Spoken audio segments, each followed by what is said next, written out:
हाय मेरे जेकेटीएन, welcome to Edu Captain channel once again. तो भैया आज की वीडियो में हम बात करने जा रहे हैं जो आपके इकोनॉमिक्स का जो 2024 का जो बोर्ड का एग्जाम है उसमें मोस्ट लाइकली ब्लूप्रिंट क्या होने वाला है। ठीक है जी, देखो एक तो सबसे पहली बात ये बता दूं भैया, मैं कोई आकाशवाणी नहीं कर रहा हूं, कहीं आप सोचो जो सर ने बोला है वही आएगा। ये मैं सिर्फ रिसर्च करके कर रहा हूं जो कि कहीं बार उल्टी भी पड़ सकती है, ये मैं डिस्क्लेमर दे रहा हूं आप लोगों को। और दूसरी बात ये आप लोगों के लिए कि भैया जितनी भी मैं चीजें बताने वाला हूं ये सारी मैंने आपके सीबीएसई सैंपल क्वेश्चन पेपर से ही रिसर्च करके बनाई है कि किस चैप्टर से कौन से वाले क्वेश्चन सबसे ज्यादा आ रहे हैं। और अभी तक ये देखा गया है कि मोस्ट लाइकली जो pattern CBSE sample question paper में फॉलो होता है वही आपके सीबीएसई एग्जाम में भी फॉलो होने वाला है। तो why not we should discuss that sample question paper, हम अच्छे से उसको समझे। आप लोगों को टेंशन लेने की जरूरत नहीं, आप लोग मेहनत करो, आप लोग पढ़ो, आप लोगों के लिए ये सारा काम जो है हम करके लाएंगे। बस इन वीडियोस को देखो, अच्छे से समझो एंड अकॉर्डिंगली प्लान करो, क्योंकि भैया आज की डेट में जो इतना ज्यादा कॉम्पिटिटिव वर्ल्ड होने वाला है ना, ठीक है जी, जो इतना ज्यादा मतलब जिस फील्ड में उतर जाओ वहां पर इतना कंपटीशन होता है, वहां पर स्मार्ट स्टडी बहुत काम आती है। तो वहां पर एडू कैप्टन जैसे चैनल ना भैया, वो भैया जीवन दाता चैनल होते हैं। तो जल्दी से डिस्कस करते हैं इस ब्लूप्रिंट के ऊपर, बहुत इंपॉर्टेंट है आप लोगों के लिए। लेकिन एक चीज मैं आप लोगों के लिए बता दूं कि भैया अकाउंट्स एंड इको की महफिल ये आप लोगों के लिए एक ऐसा चैनल है जहां पर आप अपने जितने भी डाउट्स हैं सब सॉल्व करवा सकते हो। जो प्रॉब्लम आ रही है, आगे क्या करना चाहिए लाइफ में, ईच एंड एवरीथिंग डिस्कस होता है भैया, मजाक नहीं कर रहा। देखो ऐसे ही थोड़ी ना 1750 बच्चे अभी तक जुड़ चुके हैं, लेकिन मैं चाहता हूं जितने भी बच्चे अकाउंट्स एंड इको का पेपर देने बैठे हैं वो सारे जुड़े, आपस में एक दूसरे को मोटिवेट करो। ठीक है जी। और दूसरी बात यह है कि आप लोगों के लिए भैया वैभव भैया इकोनॉमिक्स का टॉपर निकाल रहे हैं, तो वो टॉपर आप भी हो सकते हो। ये देखो प्लेलिस्ट जिसमें आपकी सारी वीडियोस पढ़ाई तक की, रैपिड रिवीजन तक की लेकर कैसे प्रिपरेशन करना चाहिए, कैसे टाइम पे पेपर खत्म करें, क्या स्ट्रेटेजी बना के पढ़े, एक्सेट्रा ईच एंड एवरीथिंग। मतलब this is a holistic channel, इसके अलावा कहीं और जाने की जरूरत नहीं पड़ेगी मेरी जान, ये मैं आप लोगों को बता देता हूं। ठीक है, चलो आते हैं हमारी वीडियो पे। देखो ये चीज तो आप सबने देखी होगी, ये तो भैया जुलाई में ही आ गई थी, ये सबने देखी होगी। ये नेशनल इनकम 10 नंबर का, मनी एंड बैंकिंग 6 12 6 6, उसके 12 20 8, ये सबको पता है। लेकिन क्या ये पता है कि किस चैप्टर में से कौन से टाइप के क्वेश्चन आने वाले हैं? क्या ये पता है आप लोगों को कि किस चैप्टर से 6 मार्कर आएंगे, एमसीक्यू आएंगे? क्या ये जो यूनिट्स दे रखी हैं करंट चैलेंजेस, इसमें 4 चैप्टर आ रहे हैं तो किसमें कितना पढ़ना है एक्सेट्रा? कुछ आइडिया है? नहीं, क्योंकि ये आइडिया लगता है सीबीएसई सैंपल क्वेश्चन पेपर से। एंड आई एम श्योर ये किसी ने उठा के नहीं देखा होगा, आई एम श्योर, क्योंकि भैया हम भी अपने टाइम पे नहीं देखते रहे ये चीज। ठीक है, आज की डेट में ये चीजें एनालाइज करना बहुत ज्यादा जरूरी है। अब कोई पास होने के जिसके लाले पड़े हो, कोई मिड में बैठा हो या कोई टॉप पोजीशन में बैठा हो, सबके लिए ये वीडियो बहुत इंपॉर्टेंट है। रीजन क्योंकि भैया यहीं से तो क्वेश्चन पेपर बन के आना आप लोगों का। चलो जल्दी से डिस्कस करते हैं आप लोगों का ब्लूप्रिंट क्या होगा इकोनॉमिक्स के पेपर का। ठीक है, तो सबसे पहले डिस्कस करते हैं मैक्रो इकोनॉमिक्स का। मैक्रो इकोनॉमिक्स के 2 जान चैप्टर, 2 बैकबोन चैप्टर, मतलब जिनके बिना मैक्रो इकोनॉमिक्स जो है वो इनकम्प्लीट है, वो है आपके नेशनल इनकम और दूसरा आता है आपका इनकम डिटर्मिनेशन। क्या आता है? National income and income determination. ये दोनों मिलाए ना तो 22 नंबर तो यूं ही बन जाते हैं आपके इकोनॉमिक्स में। 22 नंबर भैया, 2 चैप्टर से अगर 22 नंबर बन रहे हैं ना तो यार वो बहुत ज्यादा बड़ी बात होती है, वो बहुत ज्यादा बड़ी बात होती है। लेकिन ये एनालाइज करना जरूरी है कि किस में से किस टाइप का क्वेश्चन जो आता है। अगर हम देखे जाए तो इस बारी के सीबीएसई के सैंपल क्वेश्चन पेपर में उन्होंने नेशनल इनकम का सिर्फ मात्र एक एमसीक्यू उठाया, तो एक तरीके से आप आइडिया लगा सकते हो कि इस बारी वो ज्यादा एमसीक्यू नहीं डालने वाला, क्योंकि कॉम्बिनेशन नहीं बनेगा। उसको 10 मार्क्स बनाने हैं किसी भी हालत में, तो वो ज्यादा एमसीक्यू डाल देगा तो कॉम्बिनेशन नहीं बनेगा। या तो फिर 4 एमसीक्यू डालने पड़ेंगे उसे, क्योंकि भैया 2 नंबर का क्वेश्चन आता नहीं, या फिर एक भी एमसीक्यू नहीं डालेगा। 4 एमसीक्यू एक चैप्टर से, तो खासकर नेशनल इनकम से तो नहीं डालेगा, क्योंकि उसको 6 मार्कर भी बनाना है। तो मोस्ट लाइकली जो है यही रहने वाला है, एक एमसीक्यू, एक 3 मार्कर और एक 6 मार्कर। उस 6 मार्कर में प्रैक्टिकल भी आएगा, उस 6 मार्कर में प्रैक्टिकल भी आएगा 3 नंबर का, साथ में थ्योरी भी आएगी 3 नंबर की। अच्छा, हमारे टाइम पे प्रैक्टिकल आता रहा 8 नंबर का, तो बच्चों का फोकस रहता रहा वो प्रैक्टिकल करो प्रैक्टिकल करो प्रैक्टिकल करो, 8 नंबर का प्रैक्टिकल का क्वेश्चन आना, और ये श्योर शॉर्ट था कि आना ही आना है। वो धीरे धीरे क्या हुआ, 6 नंबर में हो गया, वो 6 नंबर का प्रैक्टिकल आना है, प्रैक्टिकल आना है, प्रैक्टिकल आना है, बच्चों का सारा एम्फेसिस जो है प्रैक्टिकल पे चला जाता था। आज की डेट में देखो 3 नंबर कर दिया प्रैक्टिकल, और वो भी कोई भी पिछले साल का क्वेश्चन पेपर उठा के देखो, वो भी ऑप्शन में डाल दिया, साथ में ऑप्शन में दे दी थ्योरी। तो इतना जो बच्चे आज की डेट में एम्फेसिस कर रहे हैं ना प्रैक्टिकल पे, नेशनल इनकम के, जो मतलब बच्चों को लगता है कि नेशनल इनकम में है ही प्रैक्टिकल, भाई प्रैक्टिकल तो खत्म हो गया, प्रैक्टिकल तो खत्म हो गया, अब तो प्रैक्टिकल ऑप्शन में दे रहा है, वो प्रैक्टिकल की इंपॉर्टेंस ही कुछ नहीं बची। तो इतना ज्यादा एम्फेसिस मत करना प्रैक्टिकल पे, ये मैं आप लोगों को पहले बता रहा हूं, नहीं तो पछताओगे भैया। ठीक है जी। उसके बाद अगर हम आगे चलें, आपका इनकम डिटर्मिनेशन 12 नंबर का है, जिसमें से उसने 4 एमसीक्यू डाल दिए भाई, और 4 मार्कर वाले 2 क्वेश्चन डाल दिए, 12 बनाए उसने ऐसे। ठीक है जी। या फिर इसको वो ये कर देगा, एक 6 मार्कर डाल देगा, ठीक है, एक 6 मार्कर डाल देगा और बाकी एक 4 मार्कर डाल देगा, और फिर 2 एमसीक्यू दे देगा, ज्यादा से ज्यादा ये कर देगा। इसके अलावा तो 2 और कोई कॉम्बिनेशन बनते नहीं। देखो ये समझना जरूरी क्यों है, क्योंकि जिनमें से एमसीक्यू आता है ना, उनकी टेक्निकल स्टडी करनी बहुत जरूरी है। जिनमें से बड़े क्वेश्चन बनते हैं ना, उनके थ्योरी क्वेश्चन पढ़ने बड़े जरूरी है। वैसी स्ट्रेटेजी बना के पढ़ो भैया, वो टाइम नहीं रहा कि भैया पूरा पूरा पढ़ रहे हो और बस अंदर डाली जा रहे हो, डाली जा रहे हो, डाली जा रहे हो। अब जो है, अब चीज ढंग की जानी चाहिए अंदर, सो दैट पेपर में क्वालिटी रिफ्लेक्ट हो। ठीक है।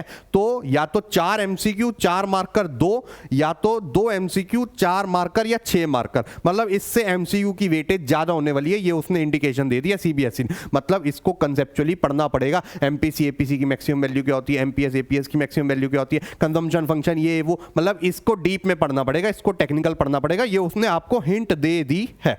उसके बाद चलिएगा हमारा गवर्नमेंट बजट, 6 नंबर का मात्र चैप्टर है, और इस बारी में सिर्फ एक क्वेश्चन 6 नंबर में ही डाल दिया उसने, जो सैंपल क्वेश्चन पेपर है। बट मेरे को नहीं लगता 6 नंबर का इस चैप्टर से आएगा। या तो वो 2 एमसीक्यू प्लस एक 4 मार्कर करेगा, या 3 एमसीक्यू प्लस एक 3 मार्कर करेगा। लेकिन 3 एमसीक्यू भी इसमें से ज्यादा हो जाते हैं, क्योंकि इतना कुछ डालने को है नहीं। या तो इसमें से आपका वही आने वाला है, कौन से अकाउंट में जाने वाला है, ठीक है जी, एक्सपेंडिचर रिसिप्ट ले देकर यही आने वाला है। ठीक है।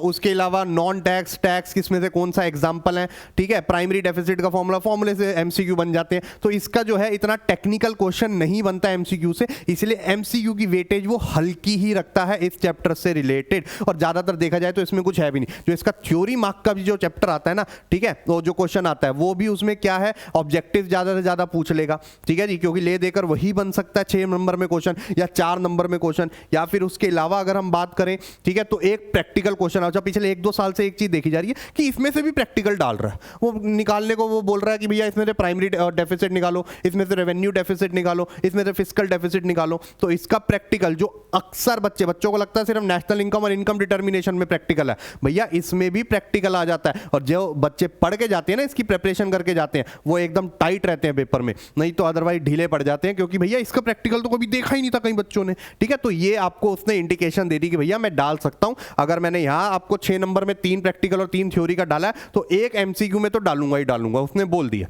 ठीक है। उसके बाद अगला आ जाता है आपका मनी एंड बैंकिंग, जो कि 6 मार्क्स का आता है अगेन, जिसमें इस बारी 2 एमसीक्यू और 4 मार्कर आ रखा है। या फिर वो 6 मार्कर भी डाल सकता है, क्योंकि इसमें 6 नंबर के क्वेश्चन बन सकते हैं। वो बोल देगा भैया पूरा क्रेडिट क्रिएशन एक्सप्लेन करो, ठीक है, जिसमें से बन सकते हैं वही बनाएगा वो। या वो बोलेगा कि भैया मॉनिटरी पॉलिसी एक्सप्लेन कर दो, ठीक है, या फिर वो आरबीआई के 2-3 फंक्शन दे देगा, वो एक्सप्लेन कर दो। तो इसमें 6 मार्कर जो है मोस्ट लाइकली बन सकता है, तो उसकी प्रिपरेशन अकॉर्डिंगली होनी चाहिए। अच्छा, सबसे खासियत क्या है इस चैप्टर की कि भैया इसमें गिने चुने ही टॉपिक है। एमसीक्यू ज्यादा इसका क्या बनेगा कि भैया जब मनी सप्लाई बढ़ानी है तो आरबीआई क्या करेगा, मनी सप्लाई कम करनी है तो क्या करेगा। अच्छा, क्रेडिट क्रिएशन का फॉर्मूला क्या होता है, क्रेडिट क्रिएशन की वैल्यू निकालो, मनी सप्लाई के कॉन्स्टिट्यूएंट्स 2 क्या होते हैं, ठीक है, तो ज्यादातर यही बनता है। तो बहुत इजी फ्री फंड के नंबर है भैया, प्ले लिस्ट में ये चैप्टर हो रखा है, जाके देख लो। और उसके अलावा आपको दूसरा कोई वीडियो देखने की जरूरत नहीं पड़ेगी, इतने रैपिड रिवीजन मैंने तगड़े तरीके से करा दिया है। ठीक है। उसके बाद आता है आपका बैलेंस ऑफ पेमेंट 6 मार्कर। अच्छा, बैलेंस ऑफ पेमेंट 6 मार्कर है, ये जो है चैप्टर अक्सर बच्चों को परेशान करता है। इसमें उसने 3 एमसीक्यू 3 मार्कर। अच्छा, एमसीक्यू में तो एक क्वेश्चन गारंटी ले लो भैया, कौन सी साइड कौन सा अकाउंट, ये तो गारंटी है।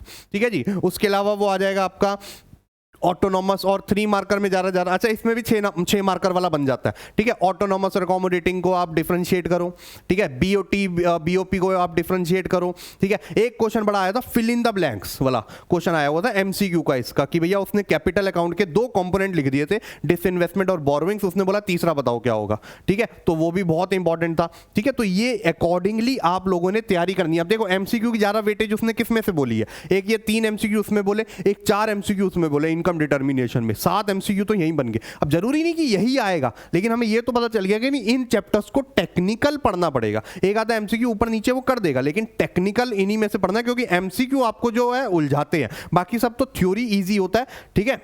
उसके बाद चलते हैं हमारी इंडियन इकोनॉमिक डेवलपमेंट में, जिसकी पहली यूनिट जो है वो है development experience and economic reforms, 12 number की है, जिसमें 3 चैप्टर आते हैं, ठीक है। अच्छा ओवर द पीरियड ये देखा गया कि ये जो इसका सेकंड चैप्टर है 1950 1990, इसमें से ही सबसे ज्यादा आता है, तो इसको बहुत गहराई से पढ़ना, ये मैं बता दूं, ठीक है। सेकंड प्रेफरेंस पे नॉर्मली एलपीजी रहता है और थर्ड प्रेफरेंस पे ये रहता है, तो मैं यहां लिख देता हूं ये फर्स्ट, ये सेकंड, ये थर्ड, ठीक है। लेकिन इस बारी उसने प्रेफरेंस चेंज करके इसको फर्स्ट, इसको सेकंड और इसको थर्ड डाल दिया, एलपीजी का ज्यादा उसने पूछा नहीं है। और कई बार तो ये भी देखा गया पेपर में कि भैया जो है 2-3 में से सिर्फ 2 चैप्टर से पूछा, एक से पूछा ही नहीं। अच्छा इसका क्या किया हुआ उसने, 3 एमसीक्यू डाले, एक 3 मार्कर डाला, एक 6 मार्कर डाला है, जो कि नॉर्मली इस बारी भी यही रहने वाला है जैसा उसने सैंपल क्वेश्चन पेपर में डाला है। अदरवाइज कोई कॉम्बिनेशन उसका बैठेगा नहीं, या तो यहां पर एक एमसीक्यू कम करके 4 मार्कर कर देगा, ठीक है जी, या फिर ये 6 मार्कर हटा के यहां पर 4 मार्कर ला देगा, ठीक है जी, एक 3 मार्कर ले आएगा और एक एमसीक्यू कम कर देगा, तो वो ऐसे कॉम्बिनेशन बनेंगे। लेकिन एक चीज हमें पता चल गई है कि एमसीक्यू इसमें भी 2-3 पूछने वाला ये 100% है, ठीक है। उसके अलावा थ्योरी क्वेश्चन वो लिमिटेड ही है, उन्हीं में से पूछता है, ठीक है। जैसे अगर चैप्टर 1 की बात करूं तो stagnation of agriculture, positive contribution, ठीक है, डेमोग्राफिक कंडीशन ले देकर इंडस्ट्रियल सेक्टर, ये 4 ही क्वेश्चन पूछता है। चैप्टर 2 पे आऊं तो गोल्स पूछ लेगा, ठीक है। उसके अलावा आईपीआर पूछ लेगा, इंडस्ट्रियल पॉलिसी रेजोल्यूशन जो हुआ था, ठीक है। उसके अलावा ठीक है मेन तो वही है एग्रीकल्चर में क्यों बैक कर रहा था एग्रीकल्चर 1950 1990, क्यों गवर्नमेंट ने ध्यान नहीं दिया, क्यों गवर्नमेंट ने आईपीआर में अपना जो पार्टिसिपेशन ज़्यादा रखा। एलपीजी में ज़्यादातर वही आपके लिबरलाइजेशन या ग्लोबलाइजेशन तो पूछेगा, प्राइवेटाइजेशन में ज़्यादा कुछ है भी नहीं, ठीक है। तो ये ज़्यादातर जो है टॉपिक, अब मैं टॉपिक के साथ बता रहा हूँ मोस्ट लाइकली किस में से आ सकता है। उसके बाद आते हैं आपका करंट चैलेंजेस, जो है 20 नंबर का और 4 चैप्टर्स हैं, जिसमें ये 2 चैप्टर तो भैया सरेआम बता रहा हूँ, ये 2 चैप्टर बहुत इंपॉर्टेंट है। एचसीएफ है रूरल डेवलपमेंट, ये सबसे ज्यादा इंपॉर्टेंट है, और आपका इसी में से पिक्चर बेस्ड क्वेश्चन बनेगा। वो पिक्चर बेस्ड क्वेश्चन ज्यादातर इन 2 चैप्टर से बनता है, ज्यादातर इन 2 चैप्टर से बनता है, ये मैं आपको लिखवा के ले रहा हूं। तो इसके पिक्चर बेस्ड क्वेश्चंस मैं अलग से वीडियो डालूंगा जिसमें सारे पिक्चर बेस्ड क्वेश्चन कराऊंगा, लेकिन इसके पिक्चर बेस्ड क्वेश्चन देखना मत भूलना, बहुत इंपॉर्टेंट है। इसके पिक्चर बेस्ड क्वेश्चन जो है आपको टेक्निकलिटी से पता होने चाहिए, ठीक है जी। एक पिक्चर बेस्ड क्वेश्चन है जो इस बार सीबी सैंपल पेपर में आया रखा है कि भैया जो लोग हैं वो फॉर्मल सेक्टर से इनफॉर्मल सेक्टर पे जा रहे हैं, तो इनफॉर्मलाइजेशन हो गया, ठीक है जी। एक आता है कई बारी कि लोग स्कूल से निकल रहे हैं लेकिन जॉब सेंटर पे बहुत भीड़ है, दैट मींस एजुकेटेड अनएम्प्लॉयड की बात कर रहा है वो, तो ऐसे टेक्निकल पिक्चर वो बहुत पूछेगा इसमें, ठीक है। या तो इन्वायरमेंट से ग्लोबल वार्मिंग और ये सब, या तो एम्प्लॉयमेंट से, ठीक है। उसके बाद इसमें इस बार एक केस स्टडी भी डाली हुई है सस्टेनेबल डेवलपमेंट में से, ठीक है जी। लेकिन मेरे को लग रहा है इतने चांसेस नहीं है कि इसमें से एक केस स्टडी डालेगा वो, ठीक है। अदरवाइज 3 एमसीक्यू, ठीक है, 3 मार्कर, 4 मार्कर वाले 2 और एक 6 मार्कर। 6 मार्कर तो इसमें से आने के अच्छे खासे चांसेस हैं, क्योंकि इंडियन इकोनॉमिक डेवलपमेंट से हमने 2 6 मार्कर वाले पूछने, तो एक इसमें से तो बनेगा ही बनेगा। तो इसका थ्योरी जो पार्ट है जिसमें से रूरल डेवलपमेंट या फिर एचसीएफ, इन दोनों में से किसी एक में से 6 मार्कर बनेगा most likely. Again most likely बोल रहा हूं भैया, बाजी इधर भी गिर सकती है, मैं पहले डिस्क्लेमर देकर चल रहा हूं। उसके बाद जो आपका आखिरी चैप्टर आता है इंडिया, पाकिस्तान और चाइना, 8 नंबर का, इस बार उसने 4 एमसीक्यू डाले हुए हैं इसमें से, ठीक है जी, और 4 नंबर वाला एक डाला हुआ है। नहीं तो ज्यादा कॉम्बिनेशन 2 एमसीक्यू और 6 मार्कर, मतलब एमसीक्यू 2 से 4 की रेंज में इसमें 100% आने हैं। और वो क्या क्या आ सकते हैं आपके, वो ग्रेट लीप फॉरवर्ड, ठीक है जी, चाइना ने इकोनॉमिक रिफॉर्म्स कब लिए थे, पाकिस्तान ने कब लिए थे, ठीक है जी, उनका 5 ईयर प्लानिंग कब बिगिन हुआ था, ठीक है, और ग्रेट प्लोरिटेरियन कब बिगिन हुआ था, ये वो